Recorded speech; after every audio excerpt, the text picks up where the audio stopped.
তো নিলয়ের সাথে আমার অনেকগুলো এরকম সিন আছে যে আমরা হয়তো গালে কিস করছি। হাগের সিনটা যেটা আমার আর আরশের প্রথম নাটক ছিল, ওইটার মধ্যে আমাদের লাস্ট সিন যেটা ছিল ওইটা হচ্ছে থাকে না একদম প্রপার হাগ, যে আসলে ভালোবাসার যে হাগটা হয় ওইটা আমার মনে আছে। সো এটা আমি বলতে পারবো হাগের কথা।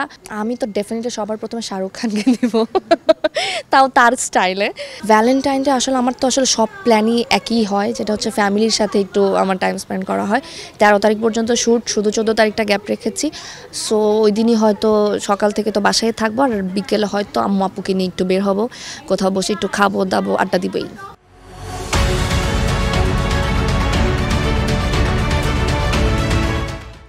ওকে, আর ভ্যালেন্টাইন ডেতে কিন্তু খুব কিউট কিউট ডেজ আছে কয়েকটা। সবার ফার্স্টে হচ্ছে রোজ ডে। তো আপনি যদি রোজ দেওয়ার সুযোগ পান কোনো আর্টিস্টকে বা বলিউডের তারকাকে, সেক্ষেত্রে কাকে দিবেন? আমি তো ডেফিনেটলি সবার প্রথমে শাহরুখ খানকে দিব, তাও তার স্টাইলে। আমার খুব পছন্দের একজন আর্টিস্ট উনি। আর এছাড়া আমি মোশাররফ করিমকে।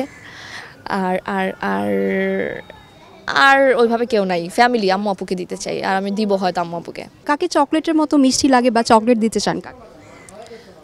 চকলেটের মতো মিষ্টি লাগে বা চকলেট অনেক বেশি পছন্দ করে, সেটা হচ্ছে আমার বোন, আমি ওকে দিতে চাবো। আর যদি আর্টিস্টদের কথা বলি তাহলে নীল আলমগীরকে আমার চকলেটের মতো লাগে, সো আমি নীলকে হয়তো চকলেট দিতে চাবো। হ্যাঁ, একদম অন স্ক্রিনে বা নাটকে বা শুটিংয়ে সবার সাথে ফার্স্টে কার সাথে হাগ কিসের সিন ছিল?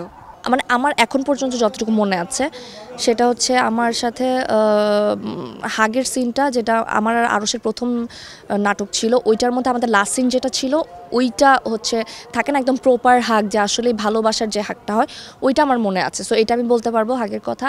আর কিস তো আসলে আমাদের নাটকে আমরা তো জাস্ট হচ্ছে এমনিতেই একটু, তো নিলয়ের সাথে আমার অনেকগুলো এরকম সিন আছে যে আমরা হয়তো গালে কিস করছি, হচ্ছে ওই বয়ফ্রেন্ড গার্লফ্রেন্ড ক্যারেক্টার করতে গিয়ে। সো ওই ওই মেমোরিটা আছে আমার। হ্যাঁ।